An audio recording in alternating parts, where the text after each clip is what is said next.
to Everyday Orthodox. I'm Elisa Bieletich-Davis, and we get together here on Sunday nights to meet everyday Orthodox Christians. You know, I feel like it's important for us to spend some time getting to know the body of Christ, right? Our church is so scattered around. You know, in North America, we're divided into many different jurisdictions. You could have Orthodox neighbors and maybe go years without even figuring it out because maybe they go to a different jurisdiction or a different parish.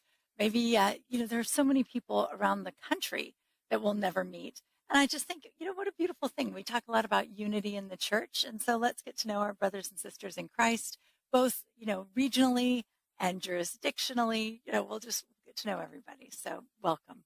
I want to tell you that Matushka Trudy Richter is right here engineering the program tonight. And, of course, we stream live at ancientfaith.com. We're on the AFR app. But we're also on Facebook Live at the Ancient Faith Ministries page. And we're on YouTube. So if you don't know it already, you can actually go on YouTube to the Ancient Faith Ministries channel and you can see our faces. It's kind of amazing. But at any rate, it's a lot of fun. And I do want to let you know one time last, I think probably because we're getting pretty close to the date, but the Ancient Faith Singles Retreat is coming up February 20th to the 23rd. If you've been thinking about it, come join us. It's going to be a lot of fun. That's at store.ancientfaith.com under events. You will find all the information you need. You can register, grab a friend and get an Airbnb nearby and grab a commuter ticket and come see us. It's going to be a lot of fun. But all right, without any further ado, I want to tell you about tonight's guest. Michael Carr is on the program tonight, and he has a great story. Actually, it was, in fact, the 500th anniversary of the Reformation when Michael Carr let go of his life as a Lutheran pastor. He embraced a new life in the Orthodox Church, and now he serves as the operations manager for Philoxenia Charities in Rochester, Minnesota, which is an organization that provides housing free of charge to Mayo Clinic patients, which is really kind of a neat ministry. If any of you have ever had long-term medical care, you know how important it is to find a place that, you know, is both affordable and nearby and comfortable and supportive. So it's really a neat organization, but I'm looking forward to getting to know Michael. So without any further ado, Michael, welcome to the program. Thanks. Nice to be here. Well, great. I'm so glad that you're here. And let's see. I don't want to. It's always my tendency to just want to jump right into the story that I was just telling in the intro. Yeah. But instead, Let's go back and sort of get to know from the beginning who you are before we get you to Philoxenia there. So, you know, where does your story start, Michael? Where were you born? I was actually born in Monroe, Wisconsin, but that's not where I lived. So Freeport, Illinois is where generations of my family had lived. And it just so happened that Freeport's like 20 minutes from the Wisconsin border. So the hospital across the border was better. So I was born in Wisconsin, spent probably 5 days back to Illinois, where that's funny. I grew up there. My parents had been in the same house since they got married in 1958. So that house now is over 100 years old and it has had 2 owners. So very stable place. Still have the same phone number I memorized for grade school. I can still call my mom on that number. Well, that's beautiful, isn't it? It's really, I mean, it's easy to underestimate how special that is, but it's rare these days. People move a lot these days. It's really neat. But so you're born in sort of in the wrong state, essentially, but there you have it. We figured that out. Yeah. Right. So you mentioned that your family had been there for generations. Did you have a large family there? Like when you were growing up, did you have a lot of cousins there, or what was that like? Yeah, and I didn't think it was weird at all at the time. And I think probably in that generation, I'm born in 1975, so the whole moving away and the scattering that has really happened, that wasn't fully a thing yet. So I grew up, I could walk to both of my grandparents' house, not that we did that often, but they were less than a mile away. Everything was very close. I had aunts and uncles that were close by, one literally right around the corner. When I went to church, it was aunts and uncles and cousins and my grandparents on my mom's side. Mom's family had been there. Her parents their parents had been there, so there were very deep roots in a place. And also with the generations, so I have two brothers that are much older. My oldest brother's 60, and then the next brother's 13 years older than me. There's an 11-year gap, and then there's the last three of us, my younger sister and myself.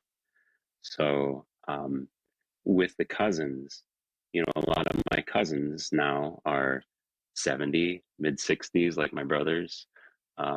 And then you have the second crew, and we're now all leaving 40 and entering into 50. But growing up, there was just a smattering of the cousins already had kids that were practically our age and younger.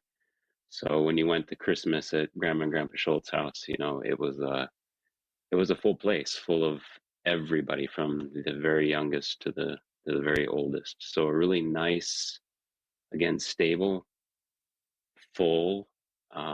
You don't realize it at the time; it's just normal, but it really gives you that stability, a starting place. My parents were very much a mother and very much a father, providing lots of structure, lots of repeatable patterns, lots of stability. So a really great childhood, great place to grow up, great time to grow up. Um, yeah, so that's basically my childhood structure. That's beautiful. And I was born in 74, and I know what you mean. It does. Okay. Yeah. It's our generation has been moving around like crazy, and we're all Hmm. going all over the country and doing all sorts of things, but our parents' Right. generation didn't, and I think generations before them didn't. And Correct. we're losing a lot by doing this. We're really losing something of value. Very true.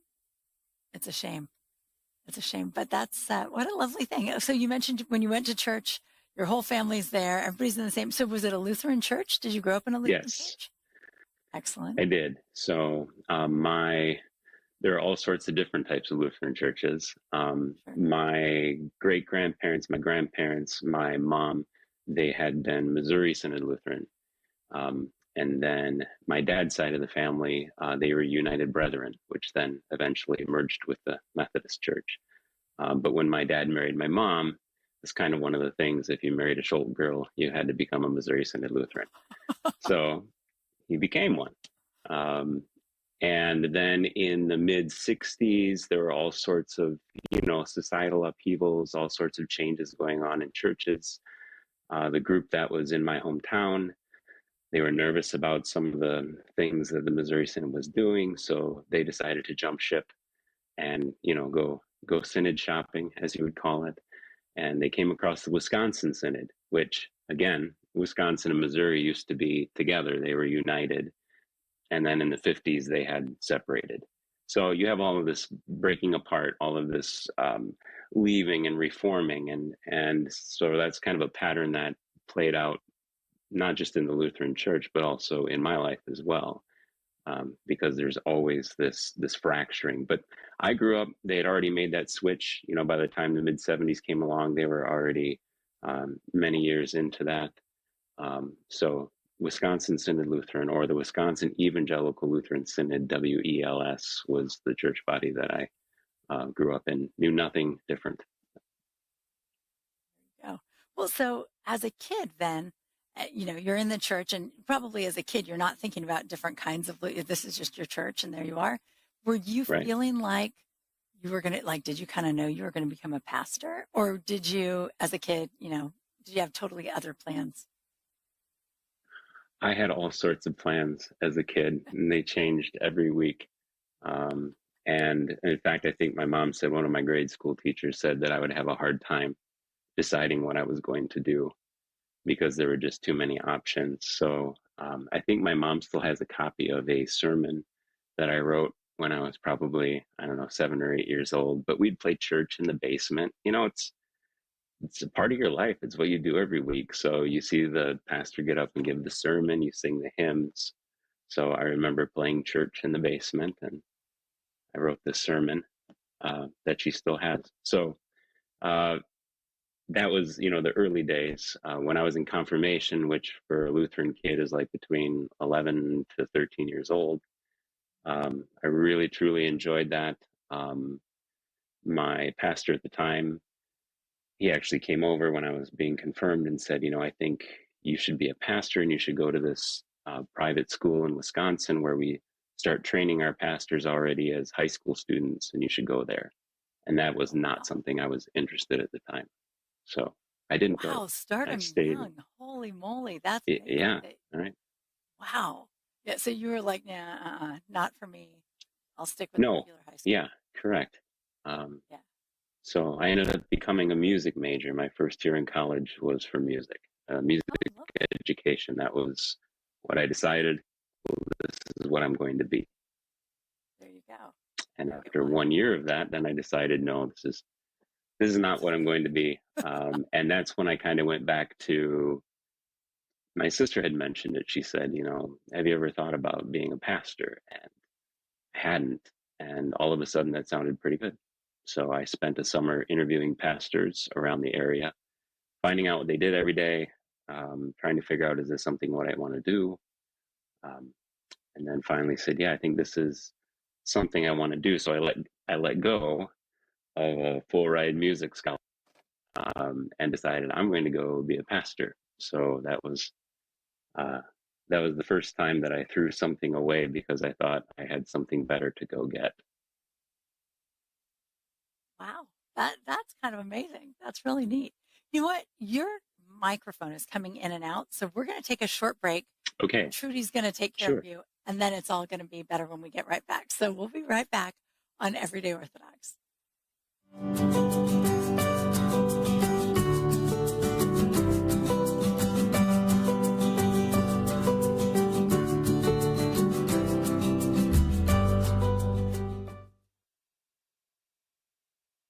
Existence of fools for Christ in the Orthodox tradition mystifies many people, even some within the Orthodox Church itself.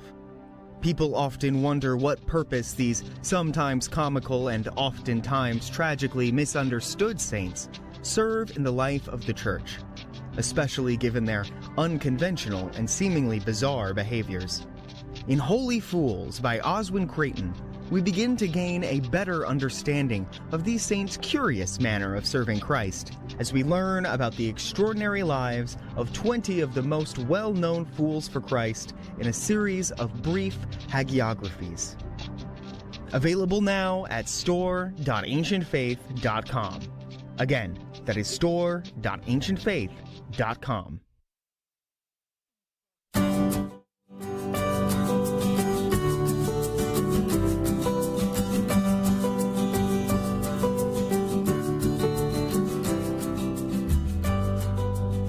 Welcome back to Everyday Orthodoxy. I almost cut the music off there, but I like the music, so we always want a chance to listen. All right, it's the big test, Michael. How's it sounding now? How are you doing? All right, it sounds fine on my end. How about on your end? Oh, way better. That's awesome. That's awesome. Oh, very good.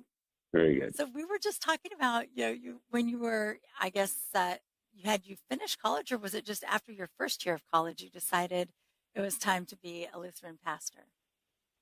That was after my first year. Okay. So it's interesting when you describe the decision-making process, because very often you'll hear Orthodox priests talk about, feeling like they were called, and you're more like, I'm making a decision that this is a good career path almost. Do you feel like you were called Correct. to it, or do you feel like it was like it just sort of made sense to you? In the church body that I was a member of, one of the very first things that they taught us before we even came in, if we were even interested in being a pastor, is that you are not called until the day that the seminary says, this congregation in this city and place has called you to serve as their pastor. Now you can say that God has called you, but that God would always call through means. He doesn't speak directly to your heart. He doesn't speak to you in emotions or feelings. He speaks to you through, again, a very Germanic, this is the way God operates, and he operates within these means. So you cannot say that you are called. But I do think, in a sense, you are offering yourself up and making yourself available for that. With that being the end goal, that God would eventually call you as someone prepared to serve. And then you would start serving the congregation to which you were called. I like that. Well, and it's interesting because even in an Orthodox context, right, we may think about it a little bit differently, but you can feel called to the priesthood. But until, you finish seminary and the bishop says, yeah, we'll ordain you, we're going to send you to this Right. church. You're not quite fully called until Right. until you get there, Yeah. right? That's interesting. But yeah, it is a funny trip. My family's Danish and lots of Lutherans, and it is funny that the sort of sense of like, this is exactly how God works. Don't worry, we've got it figured out. Correct. Not Yeah. quite as messy, I would say, as things are over here That's right. on this side. Yeah. A little cleaner for sure. But okay, so as you're traveling around, you're talking to pastors, and you come to the conclusion that this is a good path for you. It's good to offer yourself up for this. What's the next step then? What do you do once you make that decision? So there's 4 years of college and 4 years of seminary that are required in that church body to become a pastor. So I had already spent 1 year in, and I was behind the 8 ball because I had not gone to that prep school that my pastor told me to go to. So therefore, I did not learn Latin. I did not learn German. And before you got to seminary, you had to know Latin and German and Hebrew and Greek. So you needed 4 full years to be able to bring on 4 new languages and to be able to work with text in those languages.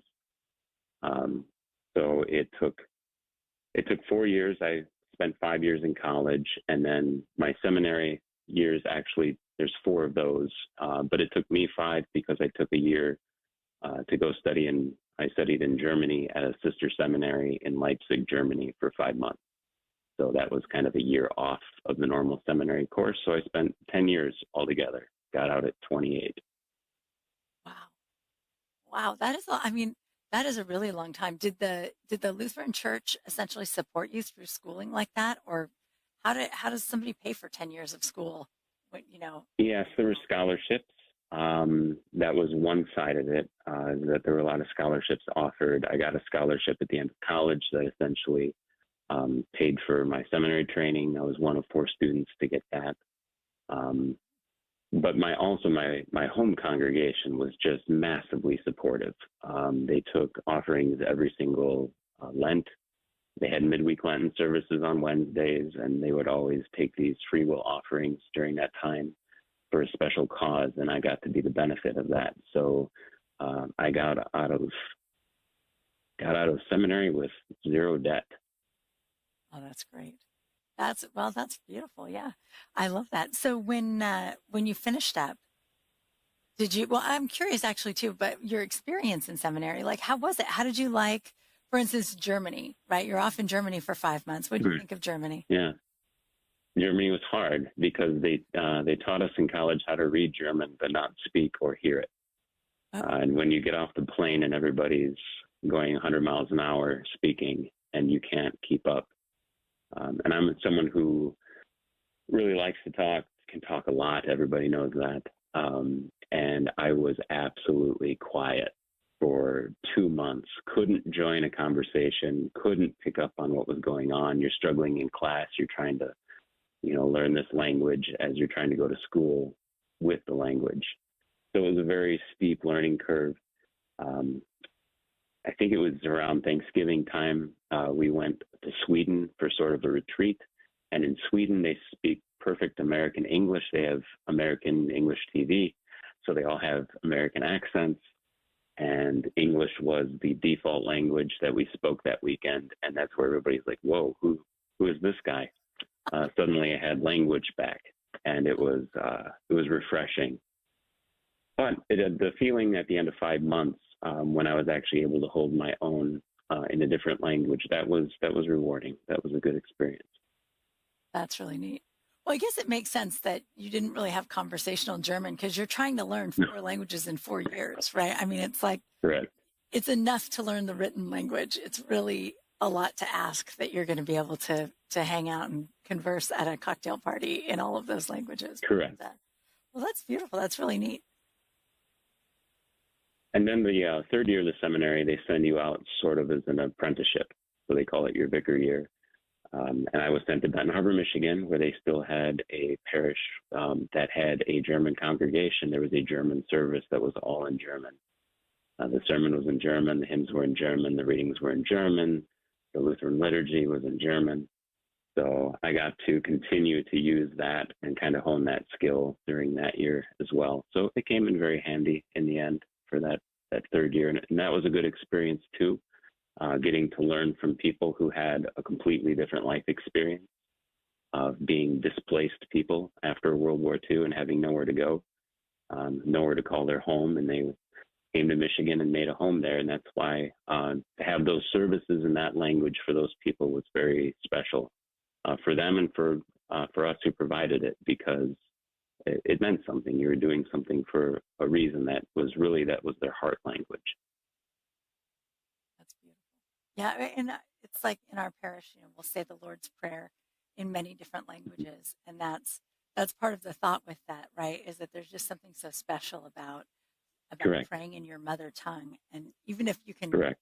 If you can give it for just a minute to those people who, there aren't enough of them maybe to give them a weekly liturgy, but if you can take just a moment to do that is a beautiful thing. That's really neat. And kind of like you going to Sweden and getting to talk in your heart language for just a moment. Correct. After months of silence. Yeah. So as you're going through this process, were you feeling good about being a pastor then? Like as you've got your vicar year and here you are in this parish, did it felt right? It felt good? Yes, vicar year was hard. I wasn't married yet. There was a lot of just loneliness and too much time on your hands. There were a highly elderly population, so I would visit 25 people every month in nursing homes, which was, again, very rewarding, very good learning experience.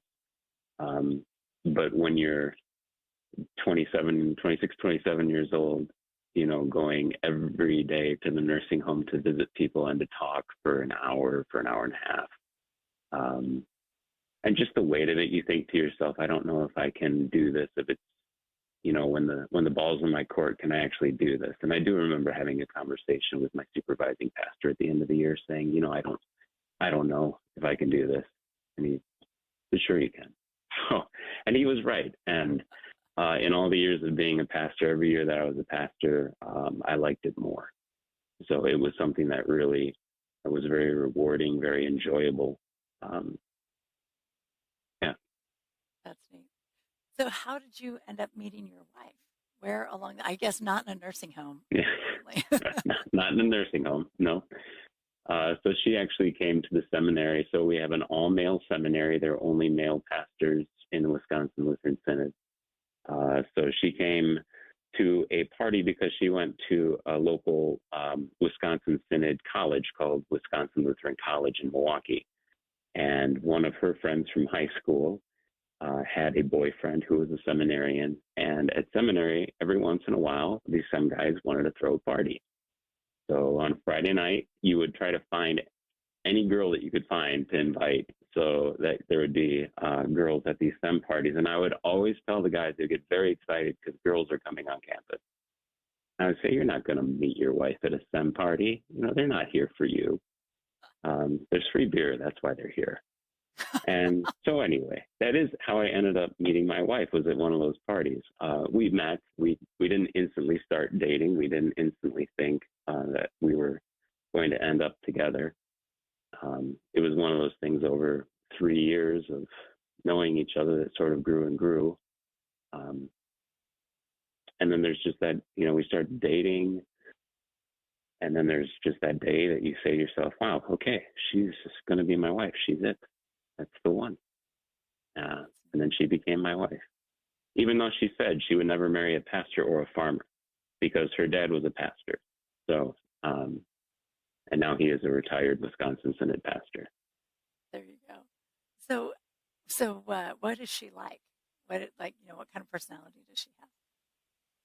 Well, she's the youngest of 7, from a very large family. And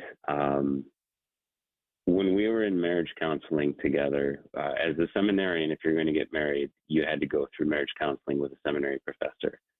And I remember him going through the marriage counseling class and saying, here's how men operate. Men are, they speak in knotted ropes. You have these little, they speak in direct lines. And women, they speak in spider webs. They're all over the place.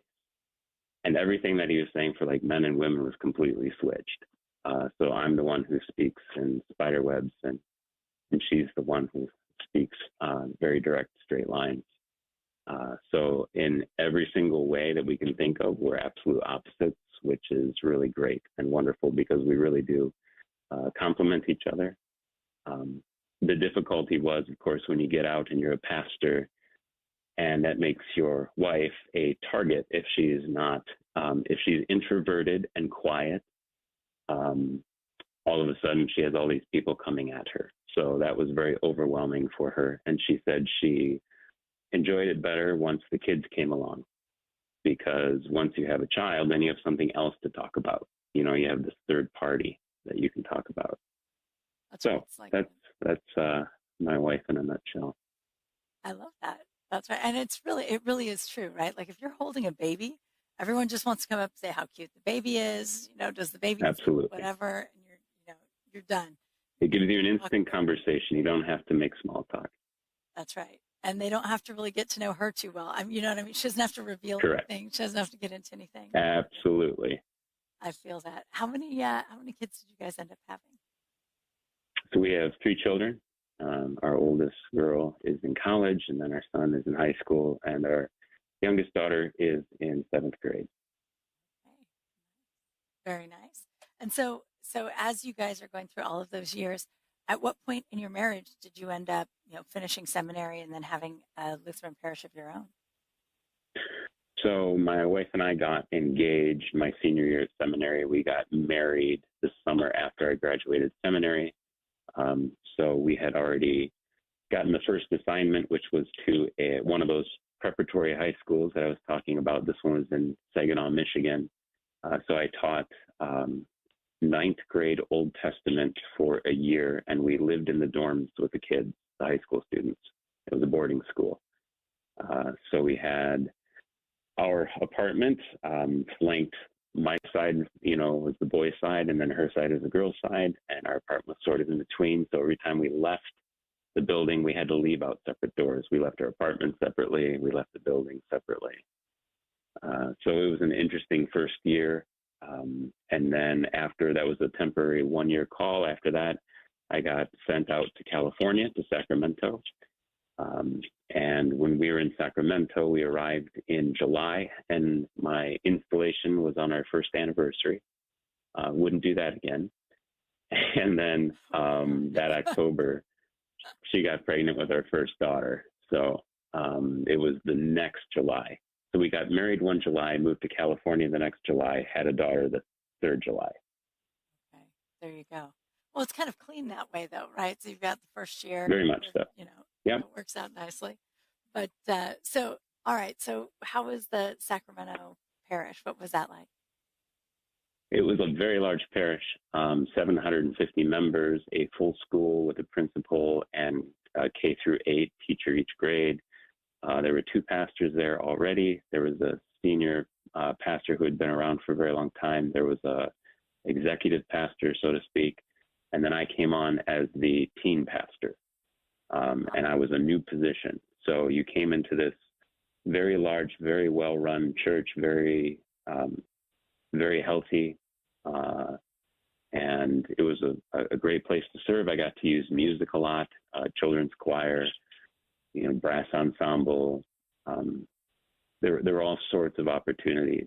So it really suited me well. It was a good place to be, a good place to land. That's neat. That's really neat. All right. So, but were you teaching at the school again, or were you it was just music and like youth group stuff? So I would do the teen Bible class every week, and I would do, any sort of teen counseling or, going to their games, having youth events, go climbing a mountain, going skiing, doing lock-ins at the church, that sort of thing. I also taught the 7th and 8th graders. I can't remember which grade I taught, but I taught the confirmation class, which is, again, everything you need to know as a Lutheran to take communion and be considered an adult. So I taught that class. That's And then, I'm preaching every week, or every third week, because there were 3 pastors. You took turns. Well, that's kind of nice. It takes a little of the pressure off while you're getting used to it, right? Like your first one. You're correct. And it gave you more time to study. It gave you more time to prepare. There was it gave you time and resources. That's nice. That's very good. So as things are going along, at what point did you start hearing about Orthodoxy and thinking about that? Like, it seems like things were going well. Pastor, what's the problem? Correct. And then that's that's sort of the problem. That's sort of the unraveling of the sweater, which is the total second part of the story. And that's the part where, so I had taken another call. You would literally get a phone call and they would invite you to go serve a different parish and you could say yes or no. So I got this phone call to go down the road 3 hours down to the Fresno area to serve this smaller congregation, about 100 people. And that was very appealing to be on my own, to be able to be down there, still be in California, which we liked very much. But to kind of change where you were serving, about every 4 to 11 years, the pastors on average in that church body would move. If you stay less than 4, you didn't really do anything. If you stayed longer than 11, you become a fixture. So, people can become too attached to you. So after 5 years or so, I went down to the Fresno area. Happily served that parish. Again, another wonderful parish to serve, wonderful people, lots of good memories with the kids growing up there.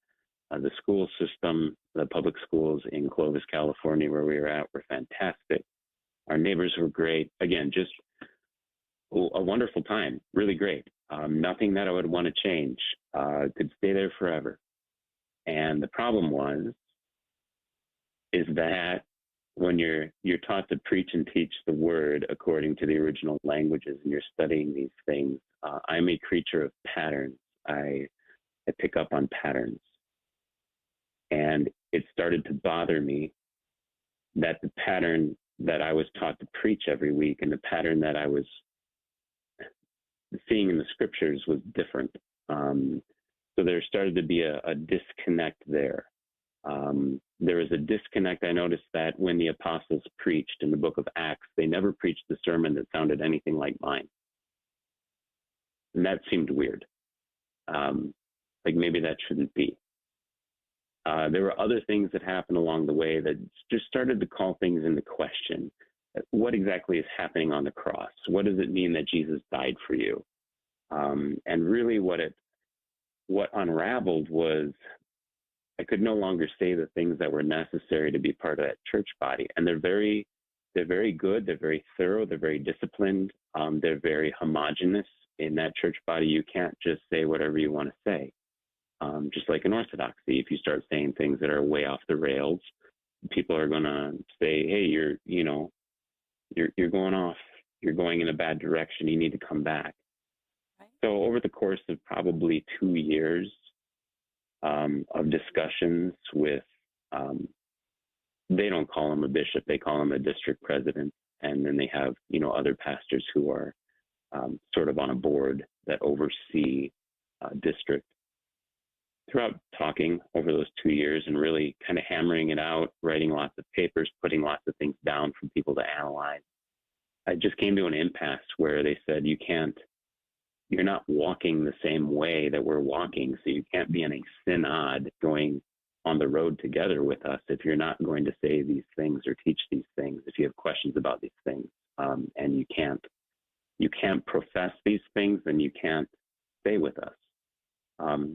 And that was its own wonderful and horrible experience because they were so kind and they were so patient and they were so loving, and I just couldn't agree with them. So what ended up happening at that point, I remember standing up and hugging all the gentlemen who were involved in calling me out and saying, "This, you can't do this anymore." Then I had to announce it to the congregation, and what ended up happening is what happens in Lutheran churches and Reformation churches is that if you decide you don't like the way a teaching is, you can split and start your own group. as long as you have enough supporters. And I had enough supporters. I had enough people who liked me as a person and as a pastor to say, well, we don't know exactly where you're going or what you're saying, but we're with you. So they supported me, and we started our own, little Church of the Lutheran living room, as we called it. And those were beautiful years too. The problem was, I remember saying this on the very first Sunday that we met. I said, here's the problem, is that I'm your pastor. I have nobody above me, and I have nobody beside me. And that kind of makes me the Pope. So as a Lutheran, you don't want your pastor to be the Pope. So it's our job as the Church of the Lutheran living room to find a home, to find some place to be together where you have people beside you and you have people over you. You need to be a part of that. We can't just be this independent floating group. And they agreed. And so the job was kind of to find out where to go. And the problem was I didn't know where to go. I had these patterns that I could see, but I couldn't see beyond them. Everything was kind of fuzzy. I knew what I didn't believe, but I didn't necessarily know what it all meant. I happened to have a seminary roommate who 5 years before had been called to Alaska and left his Lutheran church as a pastor and became Orthodox. And I hadn't heard anything from him. I didn't even really know that happened.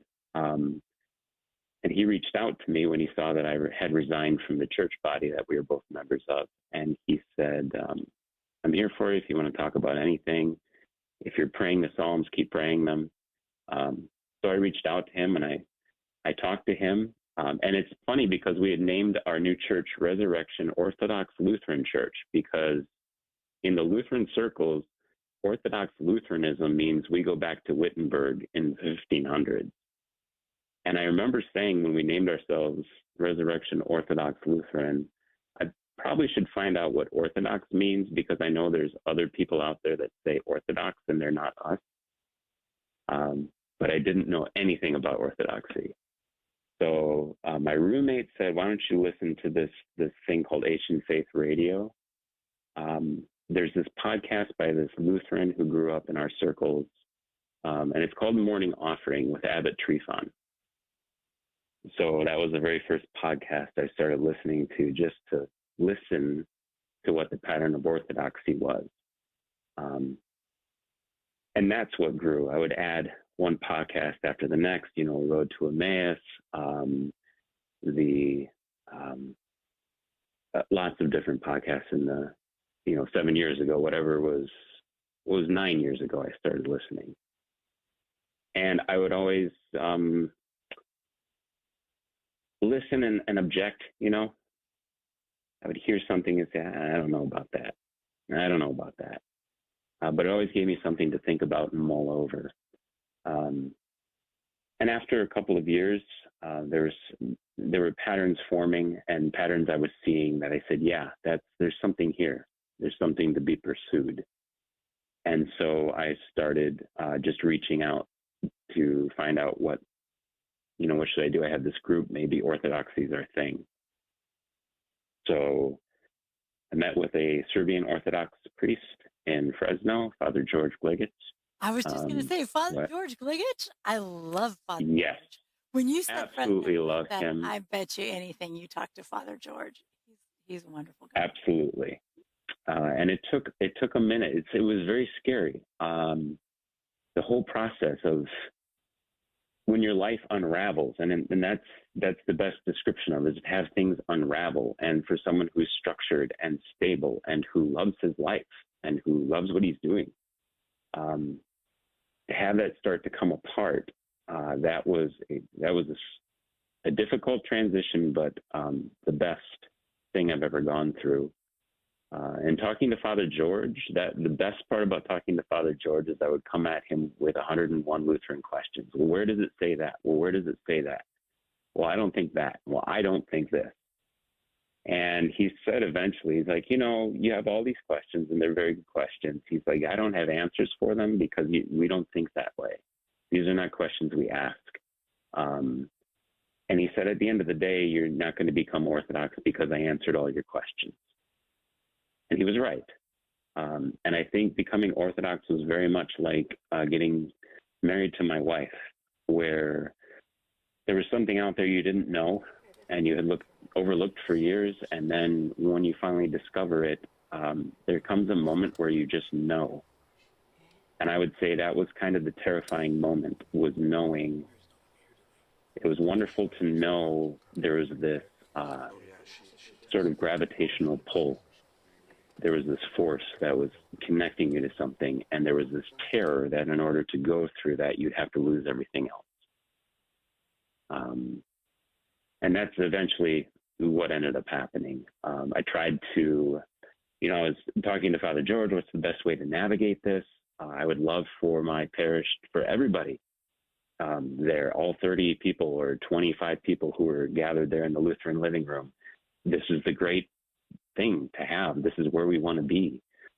And so I remember telling them, we've been drifting on a lifeboat looking for a ship to land on, and I think I've found that place, and I'd like to introduce you to it.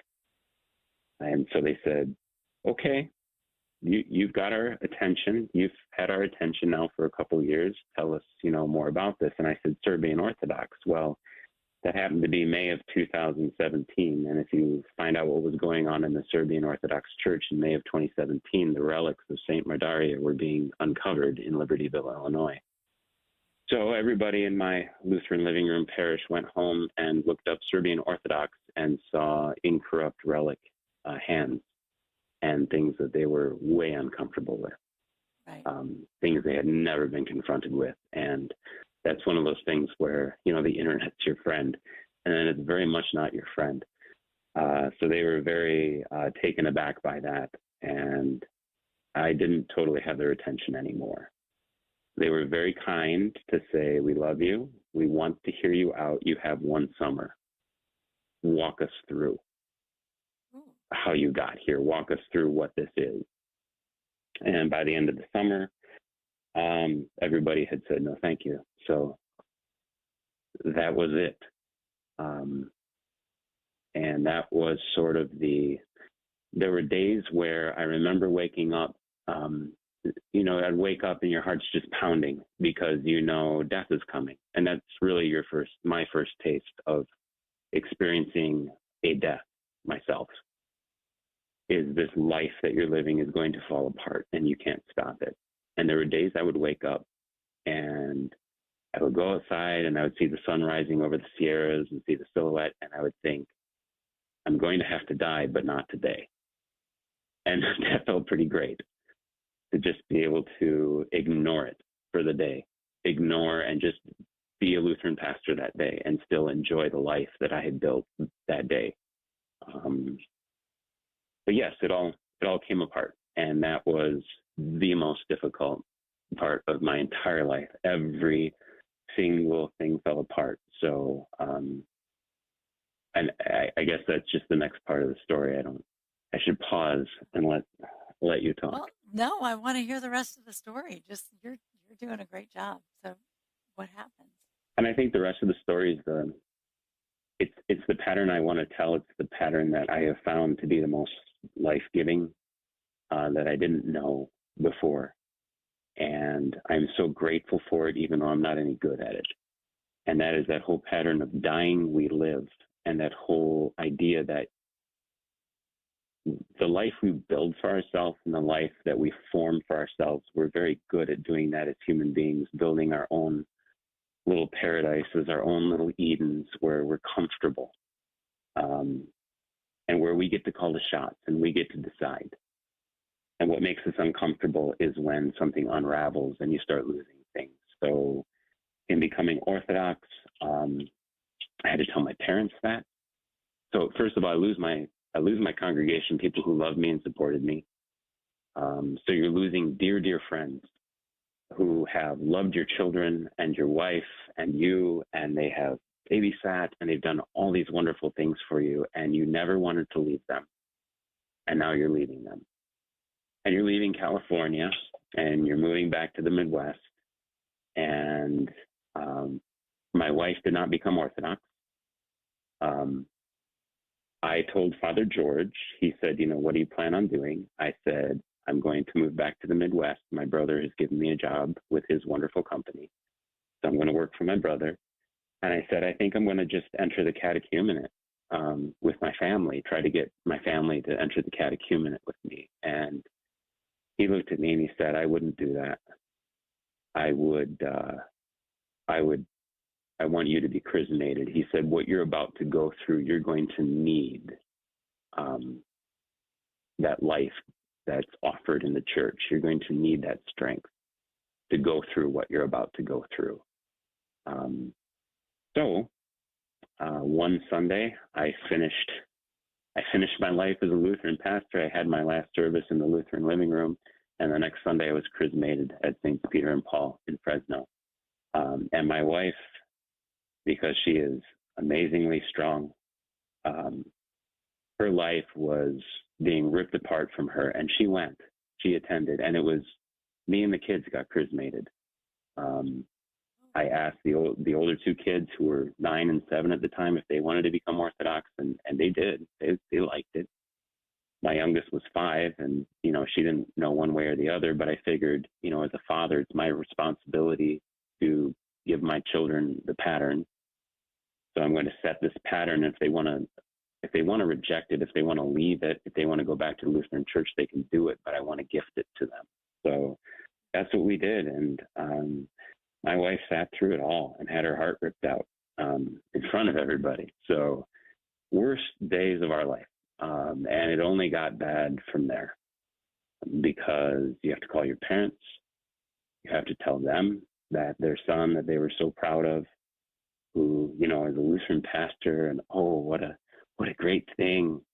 And to say you're not even a Lutheran pastor anymore, you're not even Lutheran, you're Orthodox, where you venerate the saints and you pray for dead people, and it's just so toxically abhorrent, you can't even imagine.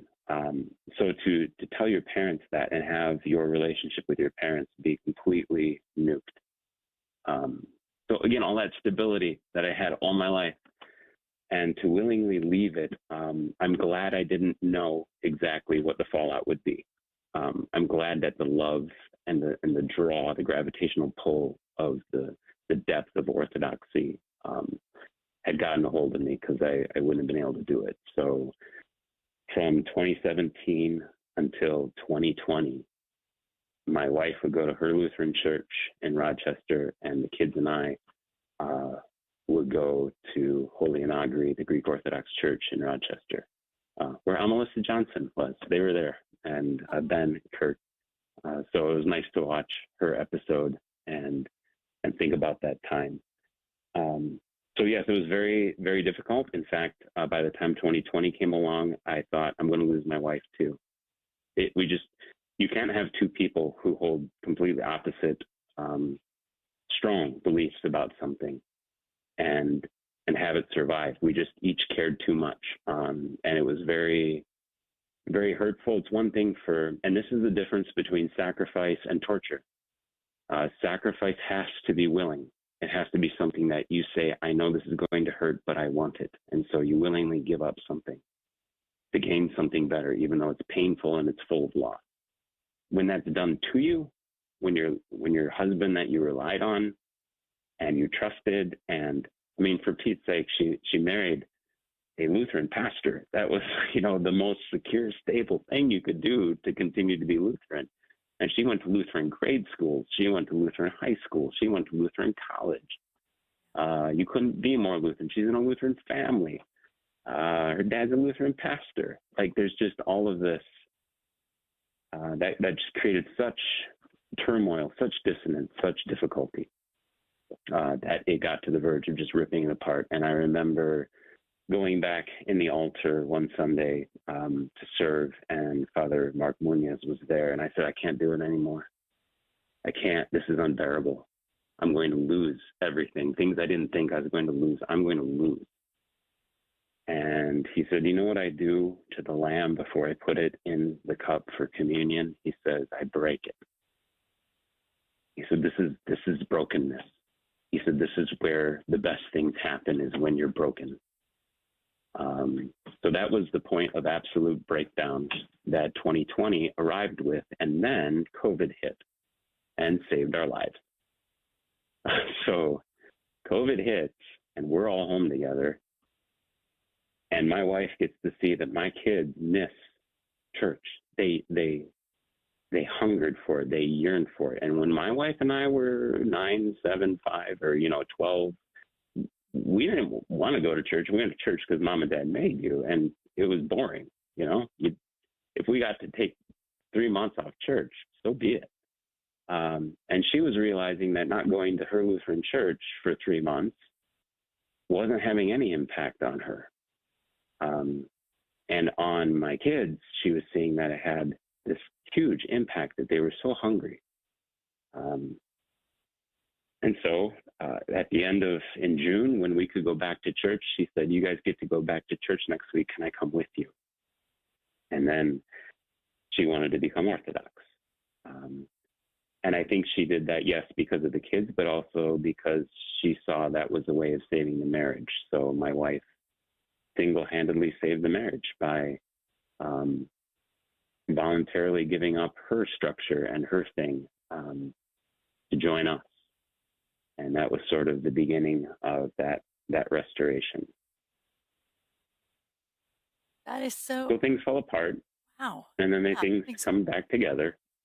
Right. Well, but something changes with the brokenness, right? Like there are these opportunities for so much to come out of it, and so much beauty to come out of it.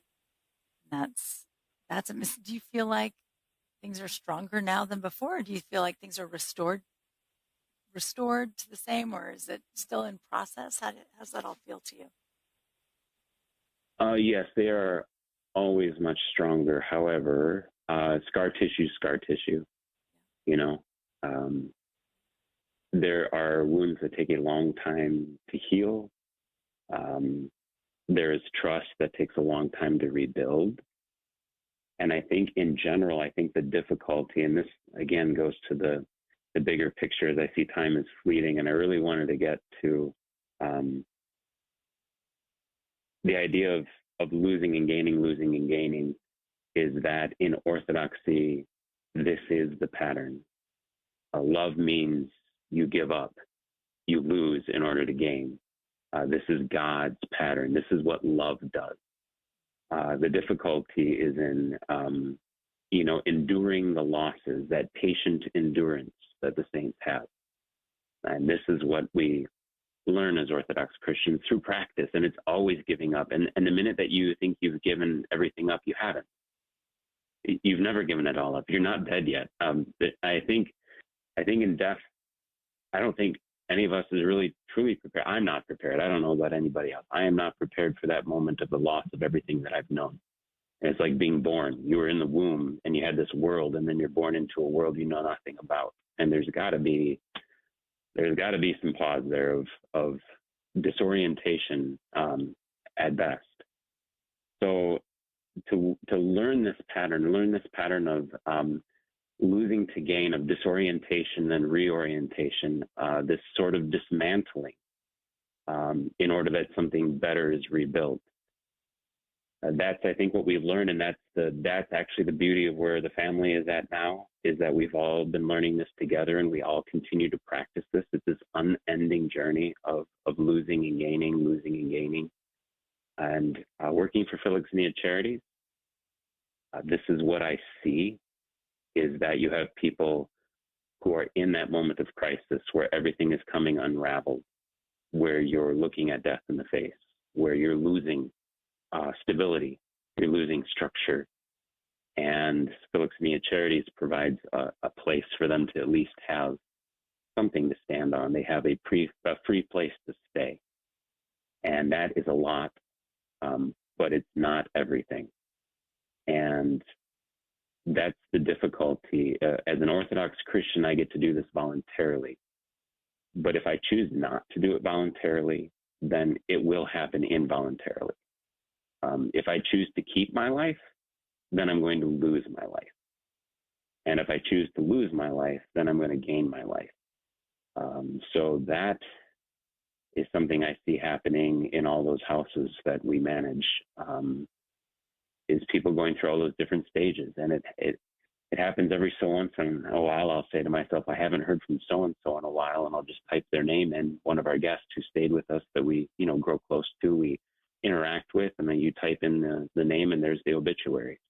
I think overall, a lot of people are disappointed when they come to Mayo Clinic because they had such high hopes that this would save their life, or this would make it better, or this would be the magic pill that fixes it.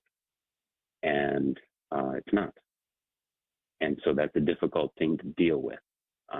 Working there is such a great blessing, because if you see somebody struggling with that pattern, you understand that this is a universal, timeless pattern, and you can be there for them in that moment to provide whatever it is you can provide in that moment, but knowing that they're going to have to do the wrestling, they're going to have to do the healing, they're going to have to endure it. And at the end of the day, you can't fix it for them. You can only do your best to be next to them. I often think of it as sort of being company in dark places. It takes, a lot of people don't want to sit with people through times like that, through difficult, broken Correct. times, right? And so it actually, it sounds like saying, oh, it's not much. You can't fix it. All you can do is sit there. But the truth is that sitting there is actually, like, there are a lot of people who won't sit there. A lot of people who don't want to feel that pain, even just when it radiates out of the person next to them. So it's, thank God for a ministry where you're able to do that, and where you have the opportunity to do that for people who maybe don't have someone else sitting there and being company through those dark places. But what a beautiful reflection that is, Michael. That's really, it's wonderful. How does Philoxenia Charities work? It's a lot of different houses. So we have 3 operating houses, and they have multiple spaces within those houses where people can be housed, and they call, and I take all their phone calls and call them back personally. Unfortunately, we book out about 4 to 6 weeks in advance because, again, we don't have that much space, and more people come to us every year looking for housing.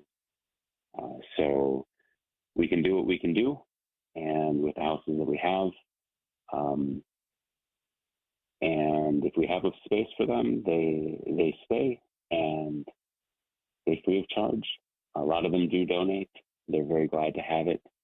And we're always looking for, and I think this is the other component of it too, because when you run a charity organization, you're always looking for donations, so you're always looking for someone to support your work. But I just recently told our parish, we think we're there for these people to be able to provide for them, but really these people are there for us, to give us the opportunity to voluntarily put ourselves in an uncomfortable place. And that's something we don't think of, like financially. If this were to happen to me, what would I pay financially if I was the one who was sick? And am I willing to take that money that I would have to pay if I was sick? Would I willingly give that to somebody else? And most of us would say no, because I'm probably going to get sick. And if I give the money to somebody else, it won't be there for me. But it gives us that opportunity to reach out and to give sacrificially, to put yourself out there, to lose so that you can gain something. And it really does expose how tightly we hold on to things because we're afraid. Fear is the greatest thing that stands in our way of actually being sacrificial, because we are all afraid of dying. But the more you practice dying, the less afraid of it you become, and the more generous you become. So it's that opportunity that's been given to us as a parish to be able to be sacrificial in that way. And that's what I would hope it is for everybody. It's just an invitation to practice dying, because someday it will be you. And the more that we practice dying with other people, I think that's just going to be to our advantage when it's our turn. Michael, thank you so much. This has been really beautiful. It's been wonderful to have an opportunity to talk to you about this. And I really appreciate you coming on the show. Lisa, thanks for the opportunity. God bless. That was wonderful. And I want to remind our audience that's Philoxenia Charities, Philoxenia, right? Philoxenia Charities. That is correct. If you're interested in getting involved, you're welcome. You're welcome to send in some gifts and be part of it. And so thank you so much, Michael. And thank you to our audience for joining us. And we'll see you next week on Everyday Orthodox.